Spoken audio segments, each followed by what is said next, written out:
বিসমিল্লাহির রহমানির রহিম। প্রিয় ছাত্রীরা, দ্বাদশ শ্রেণী ব্যবসা শিক্ষা শাখা, আসসালামু আলাইকুম। অনলাইন ক্লাস মহিলা কলেজ চট্টগ্রাম থেকে তোমাদেরকে স্বাগত জানাচ্ছি। আমি ফরিদা ইয়াসমিন, বিভাগীয় প্রধান, হিসাব বিজ্ঞান বিভাগ। আশা রাখছি তোমরা সবাই খুব ভালো আছো। পড়ালেখা করছো, স্বাস্থ্যবিধি মেনে চলছো, পরীক্ষার জন্য রেডি হচ্ছ। আজকে আমরা পড়ব বেতন ও মজুরি চ্যাপ্টার থেকে দ্বিতীয় অঙ্ক। এর আগে আমরা একটু বেতন ও মজুরি কাকে বলে, বেতন ও মজুরির উপাদানগুলো একটু পড়ে নিই আবার, কেমন?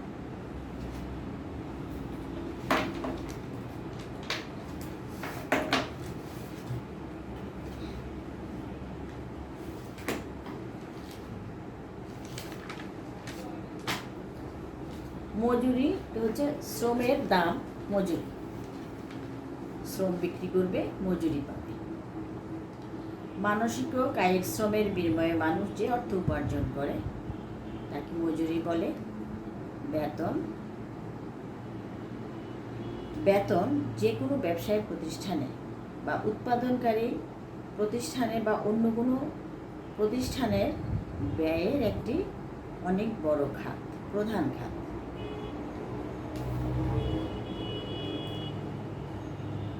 মজুরি মানুষের শারীরিক বা দৈহিক শ্রমের বিনিময়ে উৎপাদন ভিত্তিক বা ঘন্টা ভিত্তিক কাজ করার জন্য দৈনিক, সাপ্তাহিক, পাক্ষিক, মাসিক শেষে মালিক কর্তৃক শ্রমিকদেরকে যে পারিশ্রমিক প্রদান করা হয় তাকে বলা হয় মজুরি। মজুরি দুই রকমের, একটা হচ্ছে প্রত্যক্ষ মজুরি আর একটা হচ্ছে পরোক্ষ মজুরি। প্রত্যক্ষ মজুরি কোনটা? উৎপাদনের কাজে সরাসরি যে সকল শ্রমিক কাজ করে তাদের পারিশ্রমিক হচ্ছে প্রত্যক্ষ মজুরি। পরোক্ষ মজুরি হচ্ছে উৎপাদনের সাথে সরাসরি যুক্ত না হয়ে যে সকল শ্রমিক কাজ করে তাদের পারিশ্রমিককে পরোক্ষ মজুরি বলা হয়। মজুরিটা হচ্ছে মুখ্য ব্যয়। এখন বেতন হচ্ছে কি, আমরা সেটা পড়ি। মানসিক শ্রমের বিনিময়ে কর্মকর্তা কর্মচারীদের নিয়োগকর্তা যে পারিশ্রমিক দেন তাকে বেতন বলে। বেতন মাসিক ও বার্ষিক হয়ে থাকে। কর্মচারীরা উৎপাদনের সাথে জড়িত নয়, তাই তাদের পারিশ্রমিক পরোক্ষ ব্যয় বা উপরিব্যয়। এখন বেতন ও মজুরির যে উপাদানগুলো আছে, যে উপাদানগুলো দিয়ে আমরা অঙ্ক করেছিলাম, করব, সেই উপাদানগুলো একবার পড়ে নেই। মজুরি ও বেতনের উপাদান হচ্ছে দুই রকমের। একটা হচ্ছে অর্জন, কী কী অর্জন করবে অর্থাৎ উপার্জন, আর একটা হচ্ছে কর্তন, সেখানে কী কী থাকছে। তাহলে মজুরি ও বেতনের উপাদানের মধ্যে অর্জনের মধ্যে আছে মূল মজুরি বা বেতন, অতিরিক্ত সময়ের মজুরি, ওভারটাইম ওয়েজেস যেটাকে বলে,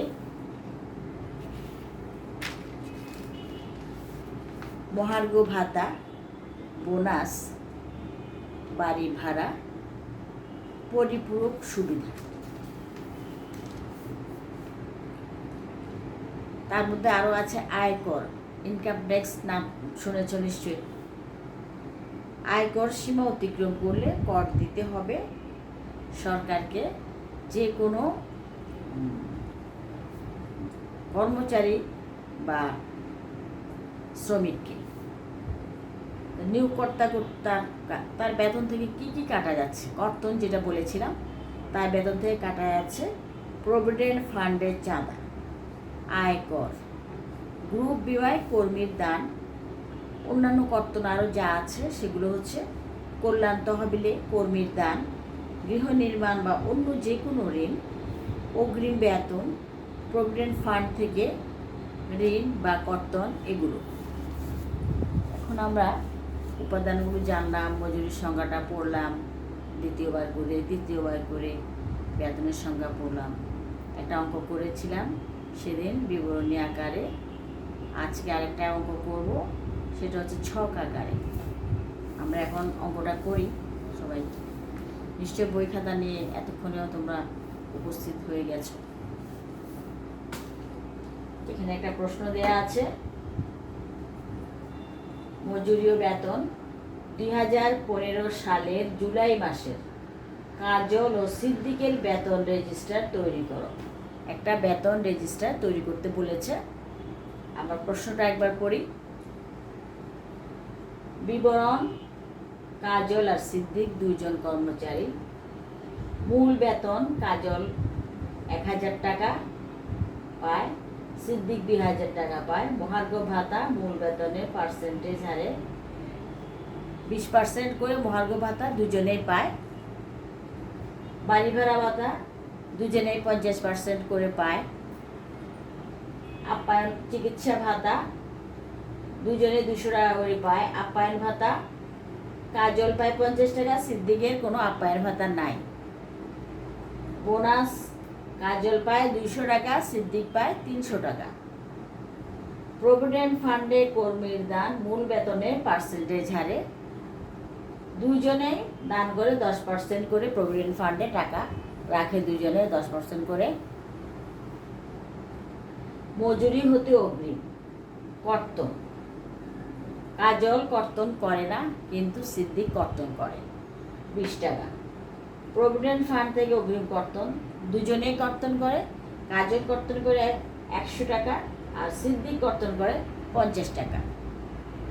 গ্রুপ বিমায় কর্তন তাদের একটা গ্রুপ বিমা আছে অফিসে, সেখানে তাদেরকে টাকা দিতে হয়, তাদের বেতন থেকে কর্তন করা হয়। কাজল কর্তন করে 3% টাকা কাটা হয়, কাজলের বেতন থেকে 2% কাটা হয় সিদ্দিকের বেতন থেকে। এই হচ্ছে আমাদের আজকের প্রশ্ন। উপরে আছে উপার্জনগুলো, নিচে হচ্ছে কর্তনগুলো। আমরা উপার্জনগুলো লিখবো, কর্তনগুলো লিখবো। উপার্জন থেকে কর্তন বাদ দিলে নিট মজুরি বা নিট বেতনটা পাবো। অঙ্কটা করার নিয়ম দেখো।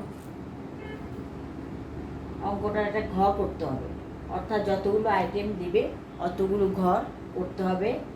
ক্রমিক রঙের জন্য একটা ঘর করতে হবে, কয়জন কর্মচারী বা কয়জন শ্রমিক আছে। নাম, তাদের নাম লেখার জন্য একটা ঘর লাগবে। পদবি, তারা কোন পদে কাজ করেন তাদের পদবি লেখার জন্য একটা ঘর লাগবে।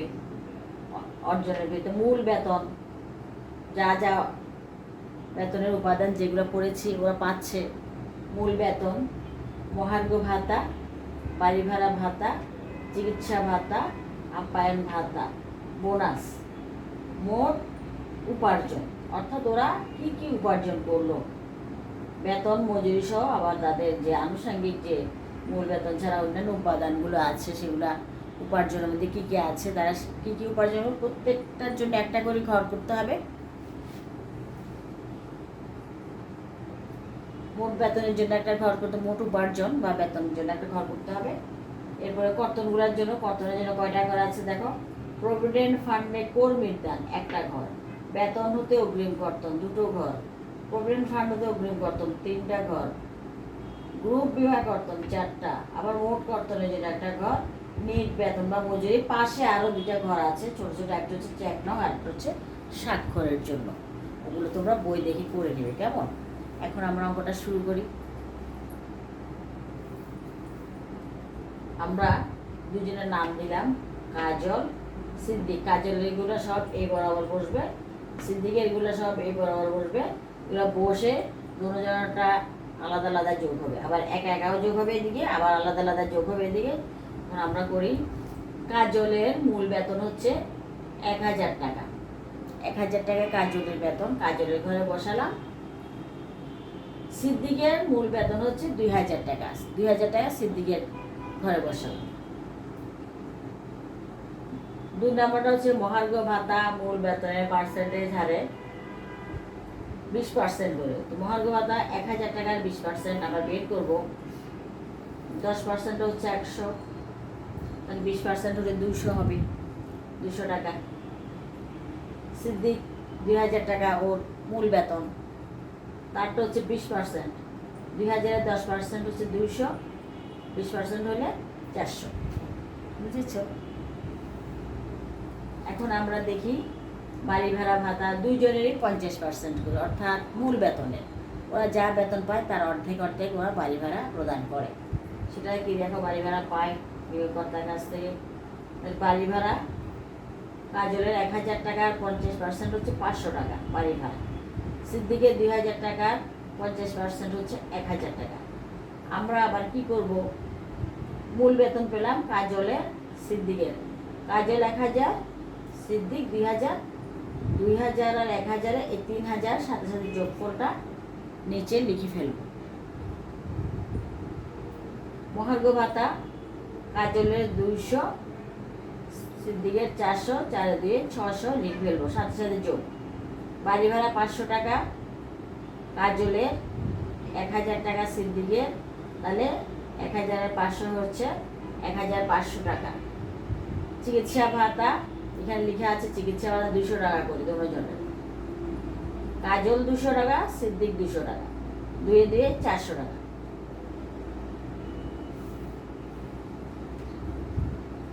আপ্যায়ন ভাতা 50 টাকা কাজলের আছে, সিদ্দিকের নাই, তাহলে আপ্যায়ন ভাতা কাজলের 50 টাকা, সিদ্দিকের ঘরে খালি এই যোগ হয়ে এটা এখানে নামবে 50 টাকা মোট ঘরে। বোনাস দুজনে কাজল পায় 200 টাকা, সিদ্দিক পায় 300 টাকা, যেহেতু টাকা বেশি। তো কাজলের ঘরে বোনাস 200 টাকা, সিদ্দিক 300 টাকা, 3 2 500 টাকা।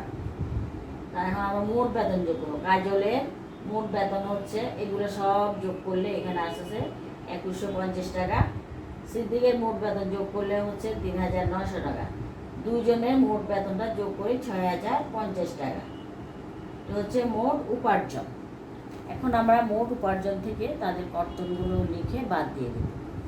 এখন দেখো তোমরা কর্তনগুলো। বেতনতে অগ্রিম, প্রথমটা হচ্ছে মোট বেতনের পরে প্রভিডেন্ট ফান্ডে কর্মী না, অর্থাৎ কর্মী তার প্রভিডেন্ট ফান্ডে কাজল রাখে 100 টাকা, সিদ্দিক রাখে 200 টাকা, তাহলে 100 200 কত 300 টাকা। বেতন হতে অগ্রিম কর্তন, সেটা কাজল অগ্রিম কর্তন করে না, কিন্তু সিদ্দিক কর্তন করে 20 টাকা, যোগ হয়ে এখানে 20 টাকা বসলো। প্রভিডেন্ট ফান্ড হতে অগ্রিম কর্তন, সেখান থেকে কাজল কাটে 100 টাকা, সিদ্দিক কাটে 50 টাকা, তাহলে 100 আর 50-এ 150 টাকা। কেমন? গ্রুপ বিমায় কর্তন, গ্রুপ বিমায় কাজল কাটে 30 টাকা, 30 টাকা, সিদ্দিক কাটে 40 টাকা, তার 30 আর 40 হচ্ছে 70 টাকা। ছাত্রীরা এখানে গ্রুপ বিমা 70 টাকা হচ্ছে দুইজনের একসাথে। মোট কর্তন হচ্ছে সব যোগ করলে 230 টাকা। কাজলের 230 টাকা, এগুলো যোগ করলে সিদ্দিকের হয় 310 টাকা। এই যে মোট উপার্জন কাজলের, এখান থেকে 230 টাকা বাদ দিলে 1920 টাকা। মোট উপার্জন সিদ্দিকের টাকা 3900 টাকা থেকে ওর কর্তনগুলো হচ্ছে 310 টাকা, 3900 টাকাতে 310 টাকা বাদ দিলে 3590 টাকা। দুইজনের নিট বেতন হচ্ছে উপরে 1920 টাকা আর 3590 টাকা যোগ করলে হচ্ছে 5510 টাকা। এখন আমরা এদিকে আসি, আমাদের মোট উপার্জনগুলো আমি দেখিয়ে দিচ্ছি। কেমন? মোট উপার্জনগুলো আমরা এখানে লিখেছি। মোট উপার্জনগুলো দুইজনের একসাথে 3000 টাকা, দুইজনের এই 600 টাকা, 600 টাকা, 1500 টাকা, 1500 টাকা, 400 টাকা, 400 টাকা, এই 50 টাকা, 50 টাকা, বোনাস 500 টাকা, এই 500 টাকা, সবগুলো আমরা যোগ করলাম। যোগ করার পর হয়েছে 6050 টাকা। 6050 টাকা হচ্ছে কাজলের এবং সিদ্দিকের মোট অর্জন বা উপার্জন।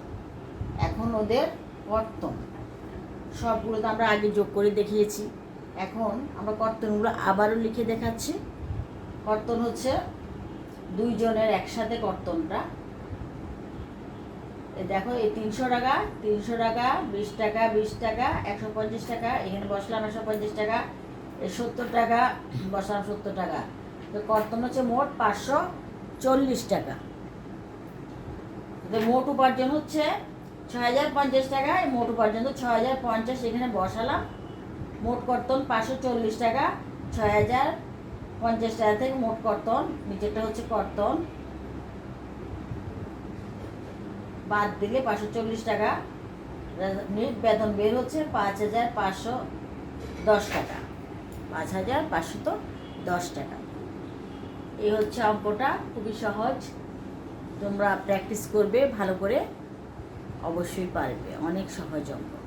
কেমন, আজকে এখানে শেষ করছি, তোমাদের জন্য অনেক শুভেচ্ছা থাকলো। তোমরা পড়ালেখা করো ভালো করে, সুস্থ থাকার চেষ্টা করো, বড়দের দেখাশোনা করবে, যারা ঘরে বয়স্ক আছে ওনাদের যাতে অসুবিধা না হয়। এখন একটা মহামারী ক্রান্তিকাল চলছে, মানুষের কষ্টের সময় চলছে, তোমরা নিজেরাও সাবধান থাকবে, তোমাদের যারা বড় আছে মুরব্বী আছে তাদেরকে সেবা যত্ন করবে, তারা যেন সুস্থ থাকেন সেই চেষ্টা করবে, নিজেরাও সতর্ক থাকবে। তুমি ভালো থাকলে তুমি সবাইকে দেখতে পারবে। অনেক শুভেচ্ছা, ভালো থেকো সবাই।